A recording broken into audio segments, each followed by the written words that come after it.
Good evening and welcome.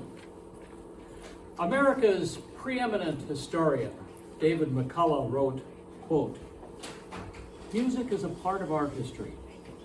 It's an expression of who we are and the times we have known. Take music away from the American story and you take away a good part of the soul of the story. It's impossible to imagine life in America without it, without Shenandoah, or Amazing Grace, or Over the Rainbow, or Battle Hymn of the Republic, or Gershwin, Copland, John Philip Sousa, or Richard Rodgers," close quote. In 1900, ours was a mostly rural nation connected by rail and two-lane dirt roads. Oil lamps and wood-burning stoves still served most homes. Now, when looking for something that brought us together as a people, we need look no further than the parlor piano. Adorned with its ornate and artistically pleasing covers, these keyboards and their music raised the most humble of homes to the equal of Annie Vanderbilt Mansion. This was the home entertainment center of the day.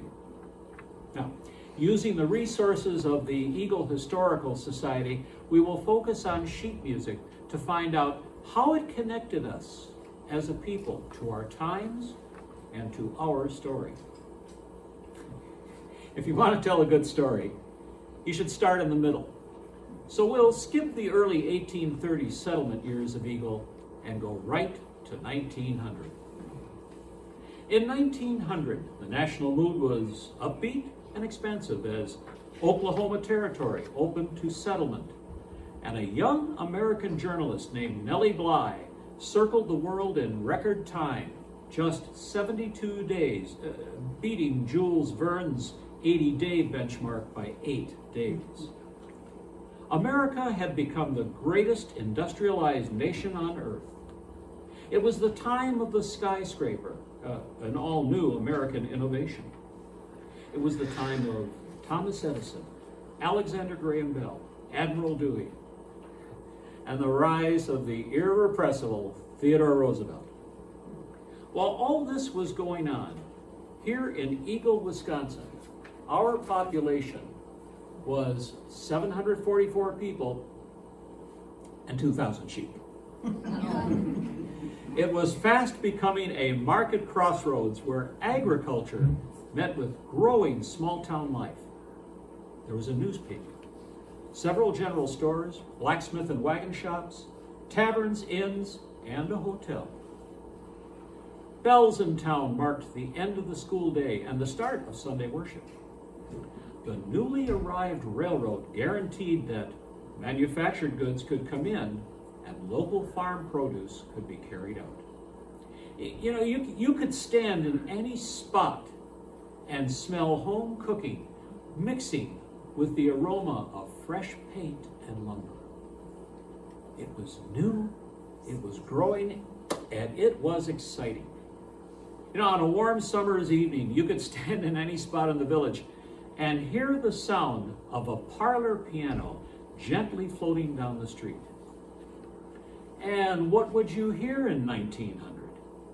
Why, the music of our first internationally recognized composer, John Philip Sousa.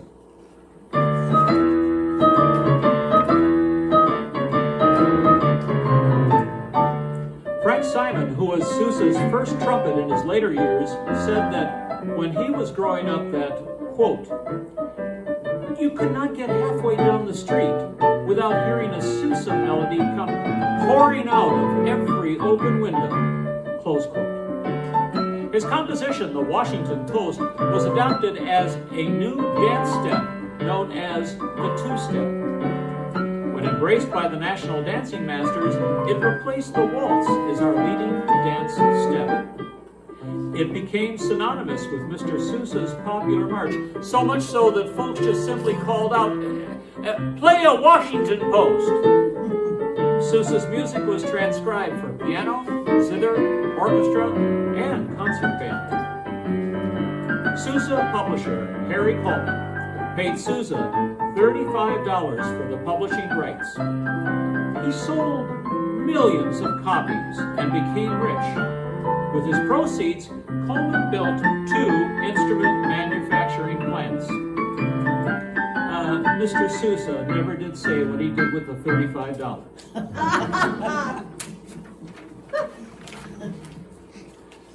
December 17th, 1903. 2 brothers from a small bicycle shop in Dayton, Ohio, Wilbur and Orville Wright, achieved the impossible. The conquest of the skies. The flight of the Wright Flyer at Kitty Hawk, North Carolina, lasted just 12 seconds. Powered by a 12-horsepower engine, their machine traveled 120 feet, racing along at a speed of 6.8 miles per hour. The world would never be the same. People went airplane crazy.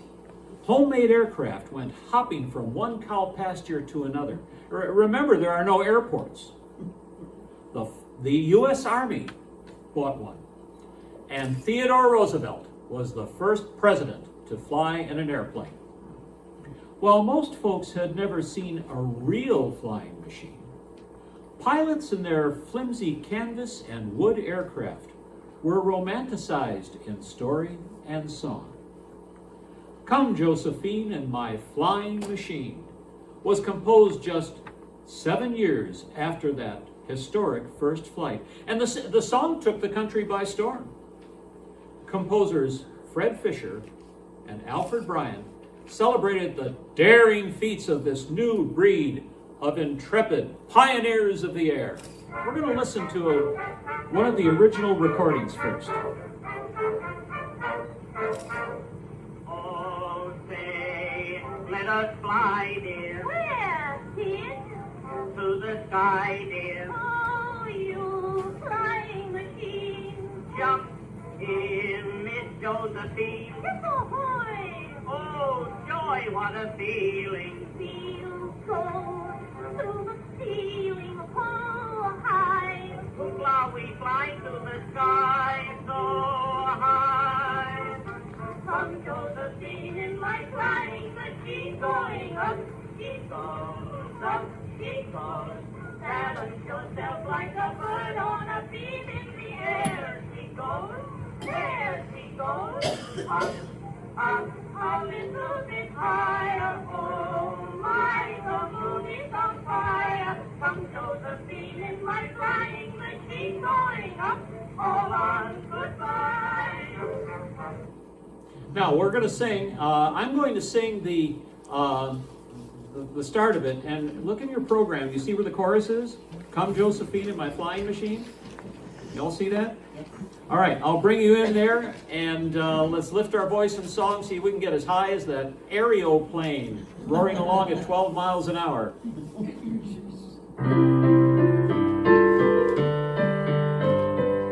Oh, say, let us fly, dear were-kid, to the sky, dear. Oh, you flying machine, jump in, Miss Josephine, ship ahoy.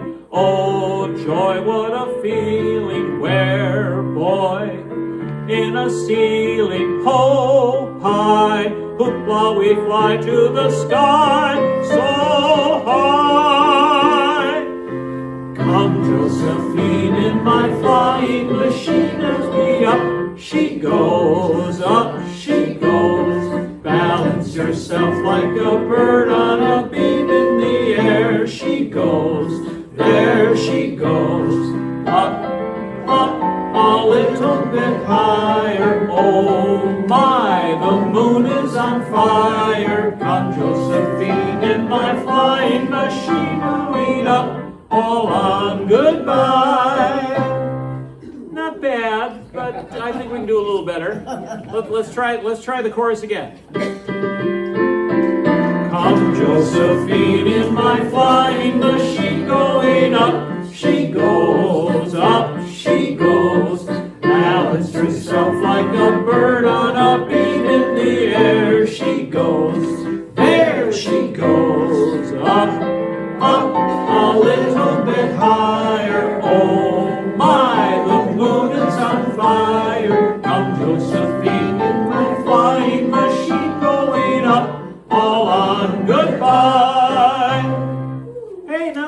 yourselves a hand. Yeah, all right. Do better. The 1900s brought unprecedented possibilities and hope for the future. The next 100 years would offer the promise of more improvement in the human condition than ever before in the world's history. Advances in science, medicine, and industry seemed it could all but eradicate disease, extend human life, and open a dialogue among the peoples of the earth and lift them into the vast reaches of space. But these hopes all seemed to disappear as the late summer of 1914 found the nations of Europe at war. Most Americans wanted nothing to do with the European problem. It was simply none of our business, and we should stay out of it. Even the sinking of the Lusitania on May 7th, 1915, could not provoke a fight. After all, the German embassy posted repeated newspaper ads warning that Americans would be traveling at their own peril. Notice, travelers intending to embark on the Atlantic voyage are reminded that a state of war exists between Germany and Great Britain. Vessels flying the flag of Great Britain are liable to destruction. Travelers sailing in the war zone do so at their own risk. Imperial German Embassy, Washington, D.C., 22nd April, 1915. This warning was printed adjacent to an advertisement for the Lusitania's voyage. Of the 1,193 that perished, 124 were Americans. In spite of the furor over the tragedy, President Wilson remained firm in keeping the U.S. out of the conflict. Germany agreed to restrain its submarine war, and tensions cooled. Wilson's re-election slogan was, "He kept us out of war." The tenor of the times was reflected in the highly successful song, "I Didn't Raise My Boy to Be a Soldier." Written by lyricist Alfred Bryan and composer Al Plandoza, it rang from nearly every home parlor piano to every vaudeville stage across the country.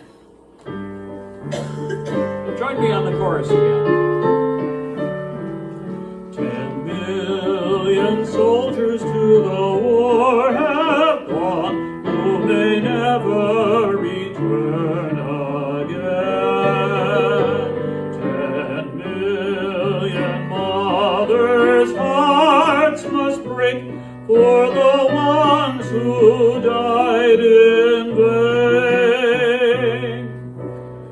Head bowed down in sorrow in her lonely years, I heard a mother murmur through her tears,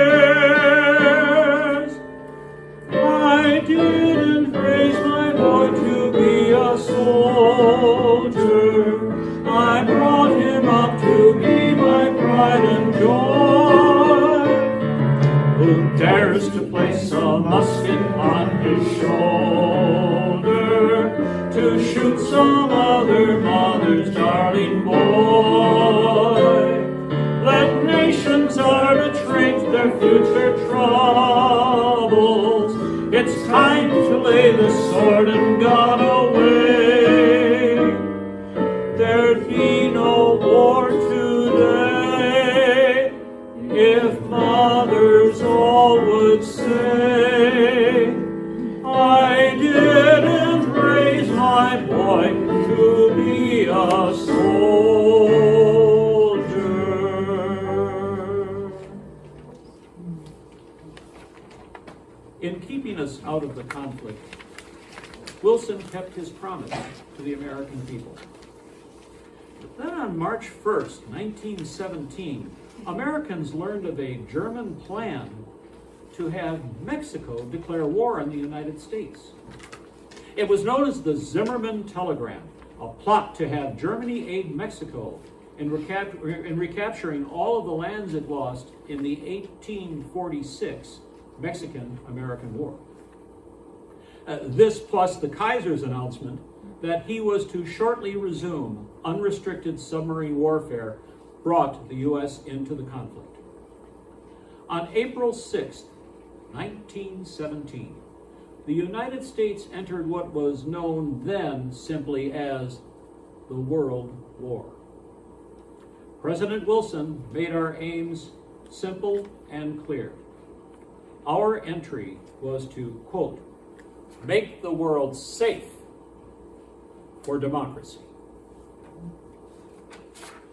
Almost overnight, songs to boost wartime morale sprang up on pianos across America. There's a long, long trail of winding. Keep the home fires burning. How are you going to keep them down on the farm after they've seen Perry? Or my favorite, would you rather be a colonel with an eagle on your shoulder than a private with a chicken on your knee? You can't make this stuff up. George M. Cohan wrote our greatest wartime song on the very day war was declared. It stated our goals in this conflict. It proclaimed to the world that we would not come back till it's over there. Millions answered the call, including boys from right here in Eagle. Join me again on the chorus, please.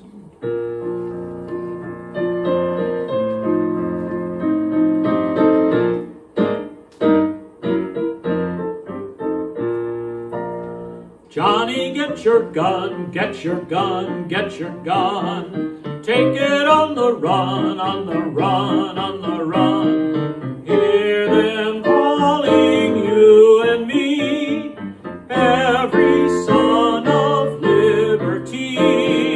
Hurry right away, don't delay, go today. Make your daddy glad to have had such a lad. Tell your sweetheart not to pine, to be proud her boys in line. Join over there, over there. Send the word over there. That the Yanks are coming, the Yanks are coming, with drums, drumming everywhere. So prepare, say a prayer. Send the word to beware. We'll be over, we're coming over, and we won't come back till it's over there. Let's buy some war bonds and do that again. Now sing out. Over there, over there. Send the word over there. That the Yanks are coming, the Yanks are coming, with drums, drumming everywhere. So prepare, say a prayer, send the word to beware. We'll be over, we're coming over, and we won't come back till it's over there. You're getting good now. So, what was the Volstead Act? With the war over and troops returning home, the mood in Congress was one of moralizing to the American people. Overriding the veto of President Wilson, Congress enacted the Volstead Act of 1919. Thus began the noble experiment known as Prohibition. Its purpose was to, quote, prohibit the production, sale, and distribution of intoxicating liquors, close quote. This act would come to define the next decade as the Roaring Twenties. Instead of a moral and sober country, it ushered in a crime wave known as gangsterism. Bathtub gin, speakeasies, moonshine stills, as well as rum running. an unending quest to evade the law became a common activity. This gave rise to an unprecedented crime wave that would last well into the next decade. Machine Gun Kelly, Ma Barker, Bonnie and Clyde, Babyface Nelson, John Dillinger, and the most notorious Alphonse Capone. The law was unpopular and it was unenforceable. The new post-war decade would also witness the rise of broadcast radio, motion pictures, and jazz. After the twin catastrophes of World War and the influenza pandemic, the country was ready to follow a policy known as return to normalcy. 3 Republican presidents dominated the political landscape from 1920 to 1932. Warren G. Harding, Calvin Coolidge, and Herbert Hoover. President Coolidge, with his dry Yankee wit and his, let's face it, his frugality with words, was something of a legend. His wife, Grace Goodhue Coolidge, recounted that at a dinner, a young woman sitting next to the president confided to him that she had bet she could get at least 3 words of conversation from him. Without blinking an eye, he retorted, "You lose." A new generation of American composers produced a tidal wave of musical variety and originality. Titles like Swanee, West End Blues, Ain't Misbehavin', Rhapsody in Blue, and Old Man River were added to the National Songbook. Artists like Louis Armstrong, Paul Robeson, Fats Waller, George Gershwin, Jerome Kern, Al Jolson, and Paul Whiteman kept the music printing presses whirring 24 hours a day. From New Orleans to Tin Pan Alley, there seemed to be no end to American musical genius. A new style of motion picture burst onto the scene. The Talkies. Broadway melody of 1929 featured a smash hit called Singin' in the Rain. Scratchy sound and static camera work did not deter audiences from flocking to this latest hit to the silver screen. We could all hear the same music. Sound motion pictures were here to stay. Though often associated with Gene Kelly and the 1950s, this song was the hit of 1929 and musically summed up the decade. Join in. I'm singing in the rain, just singing in the rain. What a glorious feeling, I'm happy again. I'm laughing at clouds so dark up above. The sun's in my heart and I'm ready for love. Let the stormy clouds chase everyone from the place. Come on with the rain, I've a smile on my face. I'll walk down the lane with a happy refrain, just singing in the rain. Let's do it again. I'm singing in the rain, just singing in the rain. What a glorious feeling, I'm happy again. I'm laughing at clouds so dark above. The sun's in my heart and I'm ready for love. Let the stormy clouds chase everyone from the place. Come on with the rain, I have a smile on my face. I walk down the lane with a happy refrain, just singing in the rain. The gaiety of Singing in the Rain would be short-lived.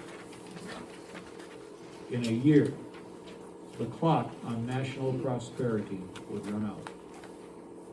Back on the national scene, Herbert Hoover ran on a record of a successful first term. His slogan was, "A chicken in every pot and a car in every garage."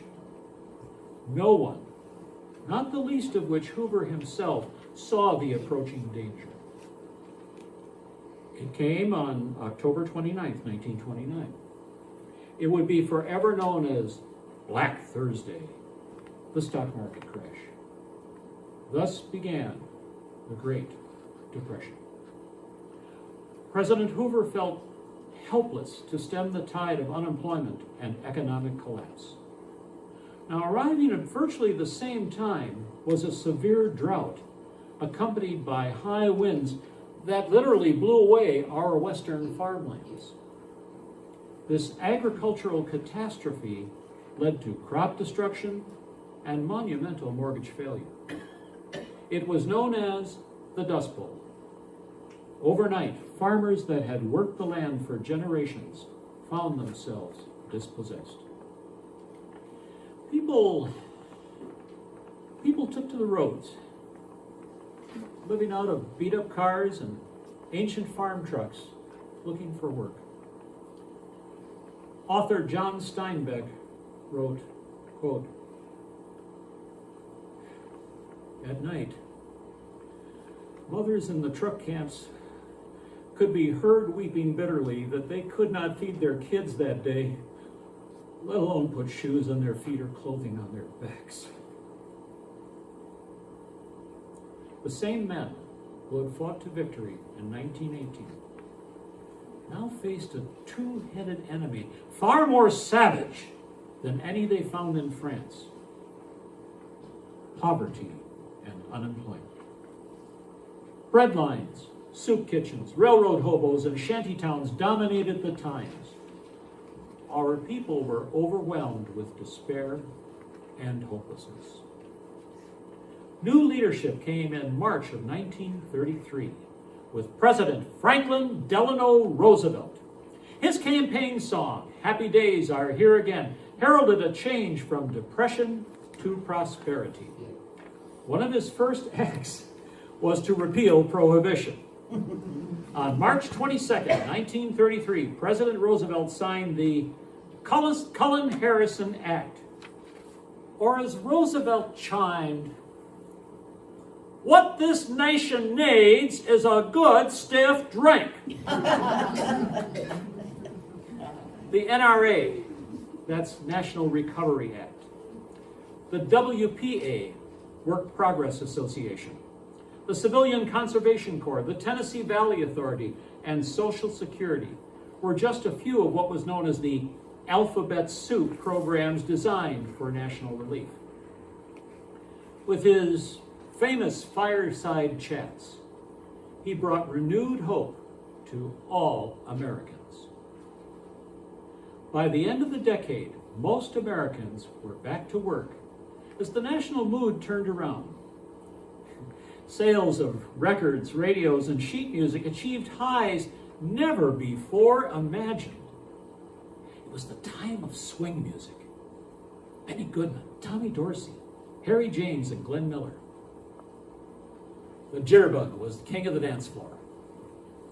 Radio airwaves roared with laughter as Jack Benny, Edgar Bergen, and Charlie McCarthy, and Bob Hope made folks feel good again. People began to once again afford homes, cars, radios, and new music flowed to their keyboards. Just as things began to look better, storm clouds gathered once again in Europe, only this time in Asia as well. In 1938, American singer Kate Smith needed a song. With a looming deadline for her 20th anniversary Armistice Day broadcast, she desperately needed something patriotic, a melody that would stir and inspire her national audience. Now, Czechoslovakia had just fallen to the Nazis at Munich, and clearly the storm clouds of war were gathering. She approached Irving Berlin, America's most popular composer. He remembered a long discarded selection from a 1918 review and submitted it for her approval. On her November 10th broadcast, she introduced, quote, the most beautiful composition ever written, a song that will never die. The author, Mr. Irving Berlin. The title, God Bless America.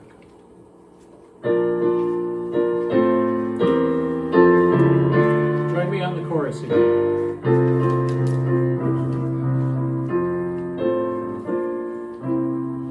While the storm clouds gather far across the sea, let us swear allegiance to a land that's free. Let us all be grateful for a land so fair, as we raise our voices in a solemn prayer. And God bless America, land that I love. Stand beside her and guide her through the night with the light from above. From the mountains to the prairies to the oceans, white with foam. God bless America, my home sweet home. God bless America, my home sweet home. Let's do the chorus again. And God bless America, land that I love. Stand beside her and guide her splendid through the night with the light from above. From the mountains to the prairies to the oceans, white with foam. God bless America, my home sweet home. God bless America, my home sweet home.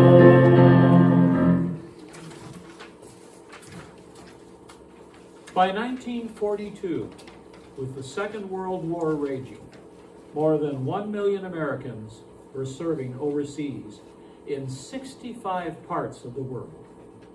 It was with those men and women and their families in mind that two talented New Yorkers, lyricist Kim Gannon and composer Walter Kent, went to work on a new Christmas song. Now, Walter Kent had already composed The White Cliffs of Dover, which had nearly become an anthem in Great Britain. And now he and Gannon wrote I'll Be Home for Christmas, which in simplest terms expressed the longing for home and light in the darkness felt by so many. I'll be home for Christmas, there the love light gleams. I'll be home for Christmas, if only in my dreams. When recorded by Bing Crosby in 1943, it became the most popular holiday song of the time, even more than White Christmas.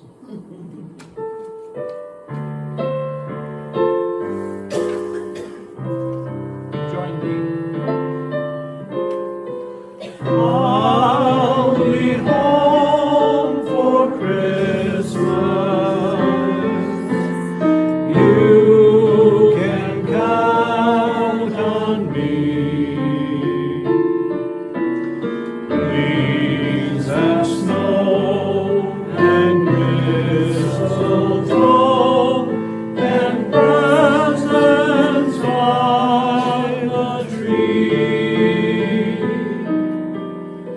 Christmas Eve will find you where the love light gleams.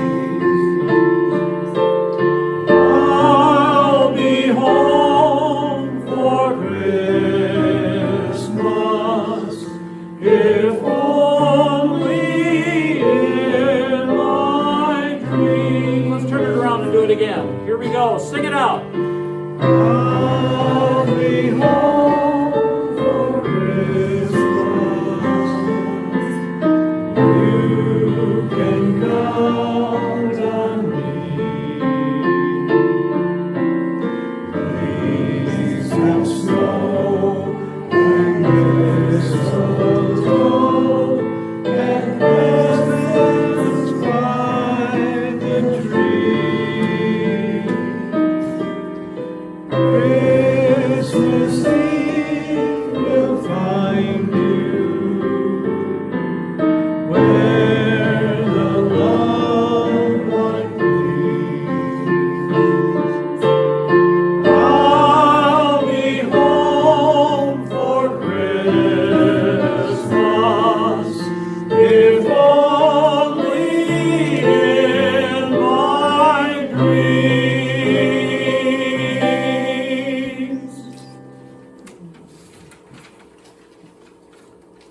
Pearl Harbor, Normandy, Guadalcanal, and Bastogne. They may have been in distant lands, but the people who made the victory possible came from all across the Great Plains of this nation. This included those from right here in Eagle, Wisconsin. Spare your journey to Arlington. The names of our sons and daughters can be found here on the grounds of our own Eagle Historical Society. It is our own memorial to their sacrifice. One such story was recorded by members of the Palmyra Eagle Community Band.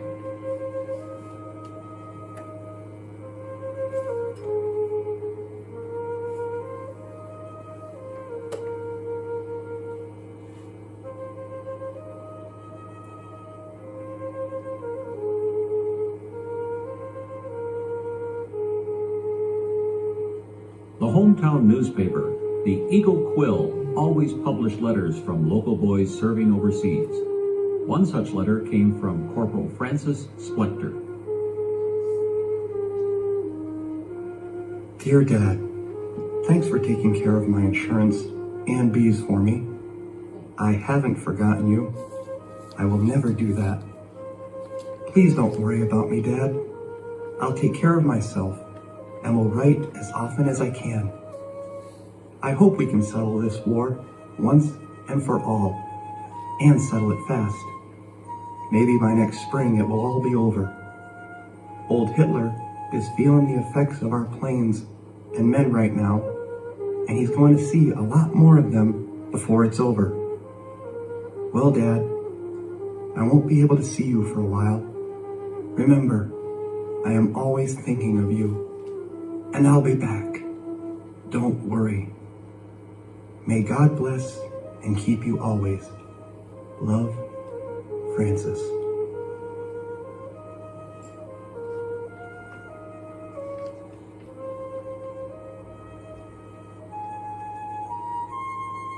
Sometime later, the Quill published the following.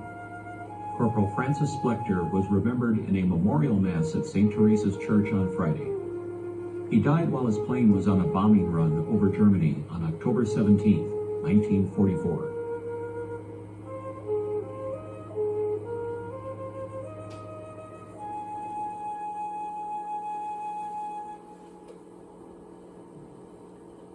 I began this evening with the words of historian David McCullough.